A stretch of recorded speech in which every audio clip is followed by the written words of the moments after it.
Why do NASA scientists and ordinary people like me want to read a book of 1000 years old? I will explain all this in this episode of Bold Books and Bones. By clicking a few links on a screen, the original pictures of a 1000-year-old manuscript that is hidden and protected in Aleppo in Syria pops up in front of us.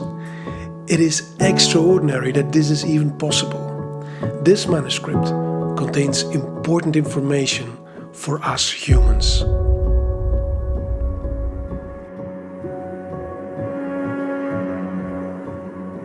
Something unique is going on at the moment. Due to the digitization of books and manuscripts by many great libraries all over the world, we suddenly have access to tens of thousands of books that were hardly read or even studied for centuries. So we live in a fascinating time with unprecedented access to ancient human knowledge. In this episode, I want to share with you a manuscript that is about 1000 years old and that is even studied by NASA scientists and by scientists from other institutes because it contains important information that is relevant for us humans today. Now, how did I came across this manuscript? You might remember that during the second BBX podcast, my guest was a monk and his name is Father Colomba. And he is the director of the Hill Museum and Manuscript Library, or in short, the HMML or Himmel Library. I asked him if there was one book in the very extensive digital HMML library that is special to him. And he answered the following. There's a particular manuscript in Aleppo that was the only copy surviving in the original Syriac language of a history of the world, written in the 12th century by a Syriac Orthodox patriarch whose name was Michael the Great. So a history of the world, written in the 12th century. And it is written in a place that lays really at the crossroads where many different communities with different languages and religious beliefs come together.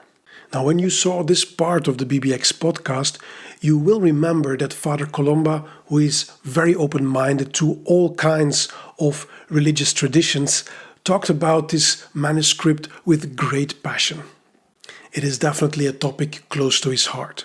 He even was able to preserve this unique manuscript in 2008 by making a digital copy of it. The manuscript is still where it belongs, in Aleppo, in Syria. However, it is now accessible for all of us via the unique Himmel online library. And this is how the manuscript looks like. It is called the Chronicle of Michael the Great. And it is so unique because it is the last surviving copy of this text in the Syriac language. And this old and almost forgotten language is a kind of dialect of Aramaic, but it was spoken and written by a Christian community. I was very intrigued by his choice of manuscript. If I see such old manuscripts in an ancient language that I can't read or understand, then I become curious about what it has to say or what it has to teach us. So I did a little bit of research and I found that this manuscript was actually translated into English by a man called Amir Harak, who is a professor of Aramaic and Syriac studies at the University of Toronto. And the translation was published by Georgia's Press in 2019. It is not a translation of the whole Chronicle, but it is a translation of Book 15 to Book 21. Which covers the period between the year 1050 and 1195 AD. And that is a very interesting time period, but more about that later on. Now, Georgia's Press did something really cool. They published the Chronicle of Michael the Great in 2 languages, in the same edition. So throughout the book, you see each time a page with the English translation, and next to it, you see a page with the Syriac text. There is also another older translation of the 19th century of the whole manuscript available in the English language. I will share the link to both translations in the comment section. Now, if we keep in mind that this manuscript is from the 12th century, then the question is, why has it been copied several times throughout history? And why did people publish it in book form? And why was it even translated into English? What is so special about the content of this manuscript that people go through all this trouble? And as we learned from Father Colomba during the BBX podcast, that people even protected this manuscript with their lives. The only way to find out was, of course, to read it. However, I did not know anything about this manuscript besides the few things that Father Colomba was able to share with me during our conversation. So what I needed was some minimal context information about this ancient book. And I was very happy that the man who translated it, Amir Harak, provides this information in the introductory text of the translation. So that made it much easier to read. Because it is, I think, essential for people like you and me who live in the 21st century, so about 1,000 years after these words were written down, that we receive a bit of a helping hand on how to decode this information. The book itself is a lengthy chronicle, so it is a written account of events in the order of their occurrence. What I find remarkable is that you can see that the author of this manuscript is very aware of what he's doing. His purpose is precisely to pass on information from his generation to the future. So he actually wrote this text for us. Here is one of the examples where he is very explicit about his intention, and I will just quote a few sentences.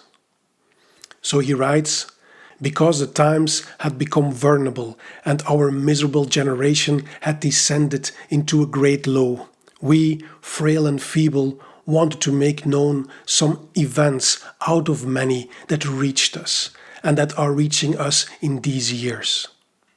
We have left this memory so that everyone may remember and care for himself, knowing that time is short, and just as others died and are gone, he will have to pay with them the unavoidable debt.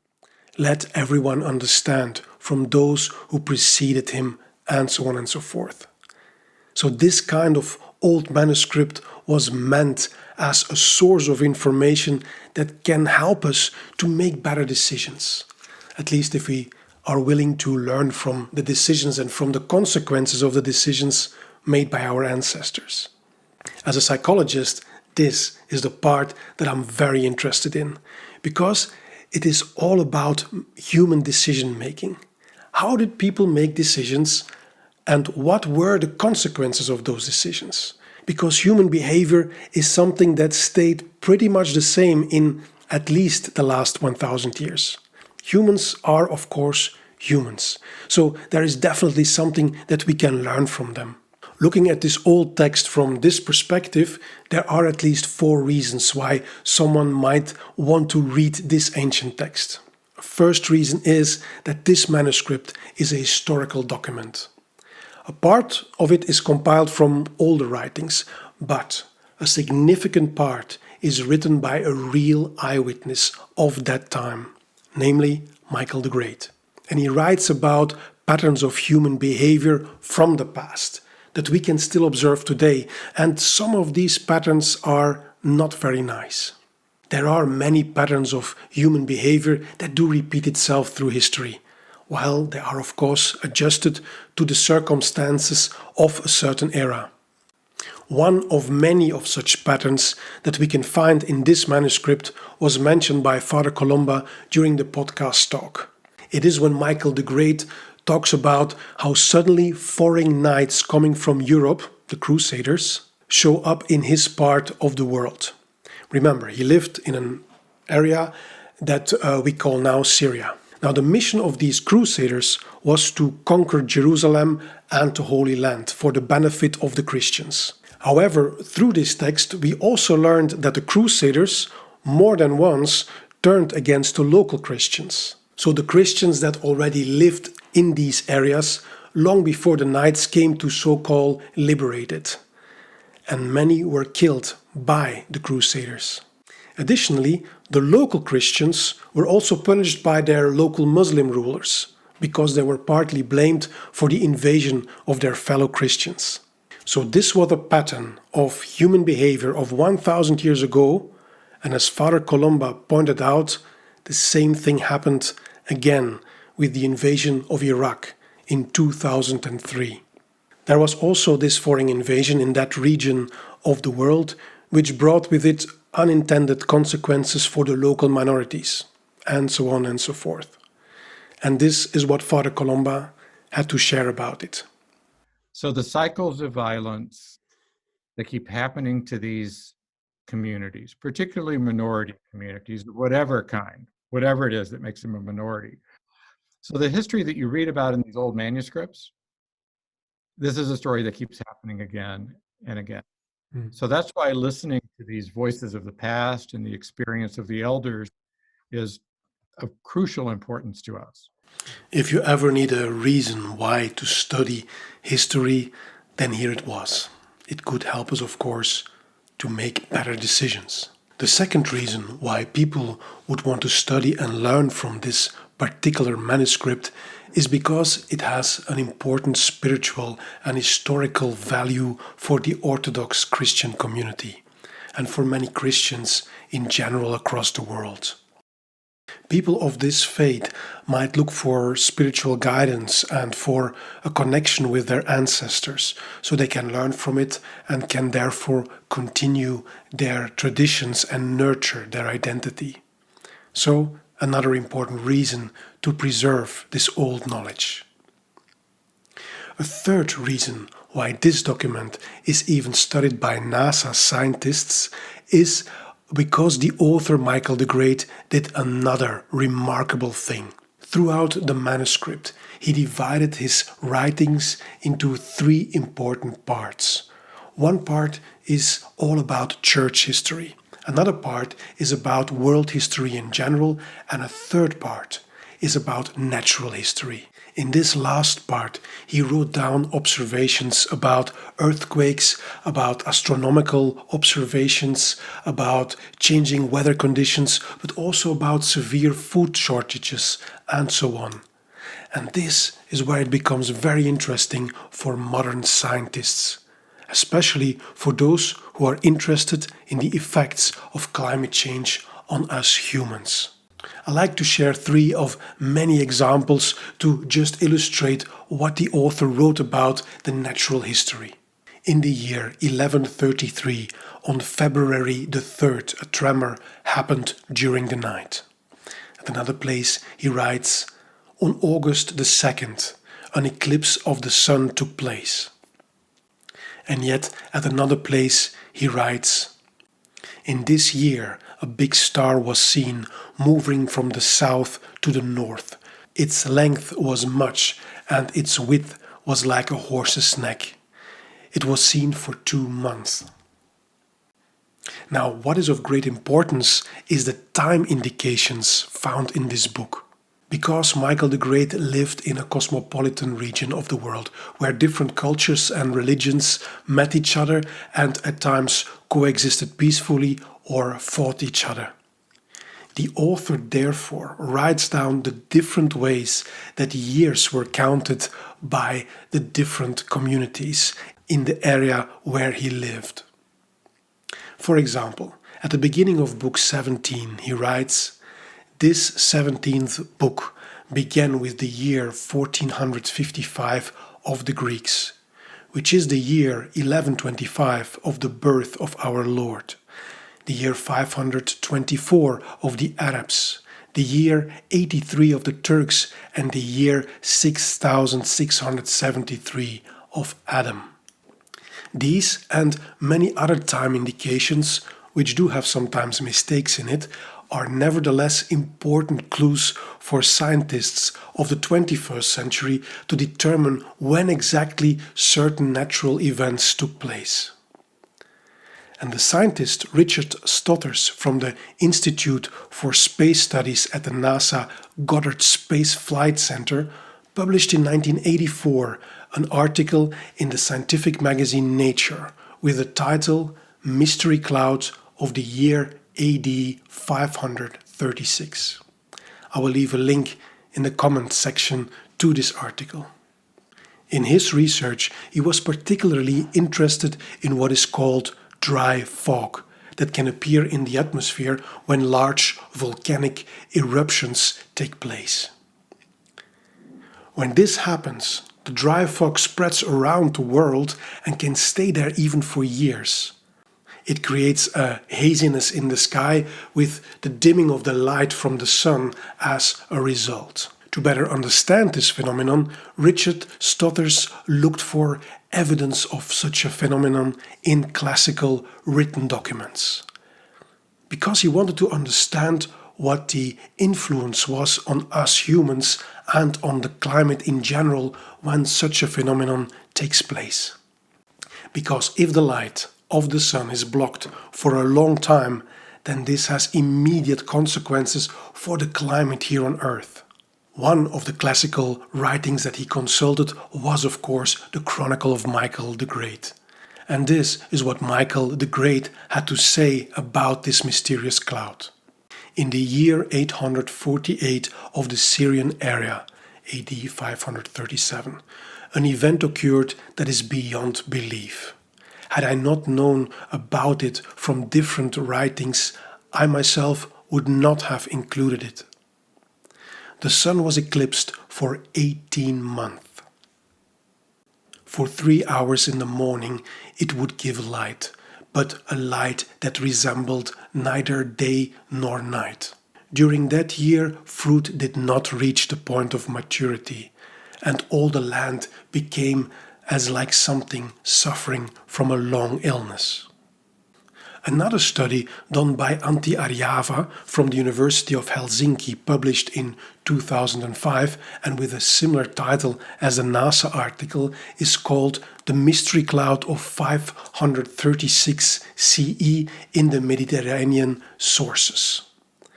Antti Arjava gives an interesting overview of different ancient writings that refer to this particular dark cloud. What I find fascinating about this article is that besides referring to the Chronicle of Michael the Great and to other ancient writings who mention that particular dark cloud that darkened the earth for almost a year and a half, he also points to a study that suggests not only written evidence but also physical evidence of what happened back then. This physical evidence comes from research on tree rings. And one of the world-leading experts is Mike Bailey from the Queen's University of Belfast. And he could show that there was abnormal little growth in Irish oak in the period of 536 AD. And similar results were found in different tree species in Scandinavia, North America, and in other regions. And all at the time of AD 536. So, because of the lack of light on Earth, these trees, and by consequence many plants and vegetables, were not able to grow. Finally, it was not difficult to find a third article called Historical Evidence for Climate Instability and Environmental Catastrophes in Northern Syria and the Jazeera, the Chronicle of Michael the Great. In this study from 2007, Magnus Wiedel from the University of Chicago gives an overview of all the catastrophes that were described by Michael the Great, and he compares their frequency and even sometimes cyclic appearance with modern-day data. He also uses this old human knowledge to get an idea of the impact of climate change on human communities. What did it do with their economies? Would it result in large human migrations and so on? So these studies show that old writings are so much more than just some old manuscripts that are kept in a museum, because some of them contain important information for us, the current generation of humans. If you go to the website of HMML, you find its mission statement that says, "Preserve and share the world's handwritten past to inspire a deeper understanding of our present and future." That is what preservation is all about, and that is exactly what this case illustrates. This 1,000-year-old manuscript and many others like it can help us not only to learn to recognize and predict patterns of human behavior, or we can not only learn about old traditions that people want to keep alive to continue their identity, but it can also help us to better understand climate change and the impact it can have on us and the whole ecosystem of our planet Earth. This is why I said in the beginning that we live in such interesting times, because due to the digitization we suddenly have access to tons of untouched human knowledge. If you're interested, I leave for you the references of the article from NASA and the other institutes in the comment section. In the next Bold Books and Bones episode about this manuscript, I will approach this book from yet another angle and share with you a fourth reason why people would want to read this ancient text. Because this very rich text also contains unique information about a topic that I initially was not interested in. Michael the Great writes at length about these guys, the Crusaders and Templars, and he reveals some unique and fascinating information about them. Remember, he is an eyewitness and he tells the story about these knights from a unique perspective, because they invaded the land where he lived, but they were also fellow Christians. So, not surprisingly, he writes at length about them. Thank you for watching part 1 of this episode called Reading a Book of 1,000 Years Old. Please stay free and healthy, and hope to see you in the next episode of Bold Books and Bones. Bye.